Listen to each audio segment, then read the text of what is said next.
मैं हूँ वर्षा सिंह और आप देख रहे हैं आपका पसंदीदा चैनल अटल संदेश। चलिए आपको उमरिया से खबर दिखाते हैं जो किसानों से जुड़ी खबर है। दरअसल जिले में धान खरीदी के 44 केंद्र बनाए गए थे और यहाँ पर धान खरीदी की जा रही थी। अब धान खरीदी की अंतिम तिथि समाप्त होते ही किसानों के सवाल सामने आने लगे हैं।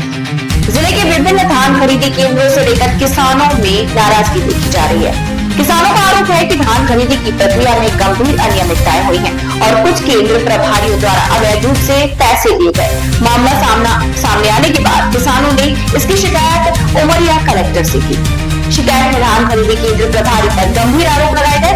किसानों ने मांग की है कि पूरे मामले की निष्पक्ष जाँच कराई जाए और दोषियों पर सख्त से सख्त कार्यवाही की जाए ताकि परासी खरीदी केंद्र में मेरी पत्नी के नाम से धान पंजीयन का रजिस्ट्रेशन हुआ था। 14 क्विंटल 40 किलो 5/1/2026 को मेरा बेटा लेकर वहां जब पहुंचा तो जो वहाँ खरीदी केंद्र प्रभारी थे संतोष शुक्ला और ऑपरेटर पटेल और एक अजय गुप्ता, इन लोगों ने बेटे से पैसा लिया और ये बोला कि भाई आपकी धान अगर बिक्री करनी है तो 2000 रुपए कंप्यूटर ऑपरेटर को देना पड़ेगा, तब पास होगी धान। तो 2000 वो ले लिया और 438 रुपए करीब लेबर पेमेंट ली गई, जबकि सरकार कहती है कि किसी प्रकार से किसानों से नहीं लिया जाएगा। तो मेरी पत्नी मधु मिश्रा के नाम से रजिस्ट्रेशन था, उन्होंने उसका पैसा लिया और जब लड़का बोला कि मैं पैसा नहीं दूंगा तो उन्होंने कहा कि यहाँ से अपनी धान ले जाओ, तुम्हारी धान को रिजेक्ट कर देंगे। इसकी शिकायत मैंने उमरिया कलेक्टर से किया है। अब इसमें कोई कार्रवाई होती है नहीं। मैं आपको बता दूं कि पूरा प्रशासन इस पे मिला हुआ है, जिस कारण से कोई कार्रवाई नहीं होती है। इसी प्रकार से उमरिया जिले में समस्त किसानों का शोषण होता है। किसान दबे कुचले रहते हैं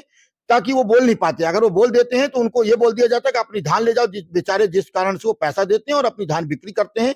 सरकार कितना भी दावा क्यों न करे कि उनके साथ न्याय नहीं होगा, लेकिन किसानों का शोषण हो रहा है। उसका उदाहरण एक मैं हूं, जो मेरी पत्नी के नाम से धान का पंजीयन हुआ था और उनसे पैसा लिया गया है। हर केंद्रों में पैसा लिया जाता है। हर केंद्रों में पैसा लिया जाता है। उमरिया जिले में सभी जगह पे किसान समय समय पर जिले के कलेक्टर शिकायत करते हैं, लेकिन कलेक्टर इस पे कोई कार्रवाई नहीं करते हैं। जब जिले के कलेक्टर ही पूरी तरीके से शून्य है तो नीचे के अधिकारी कैसे कार्रवाई करेंगे?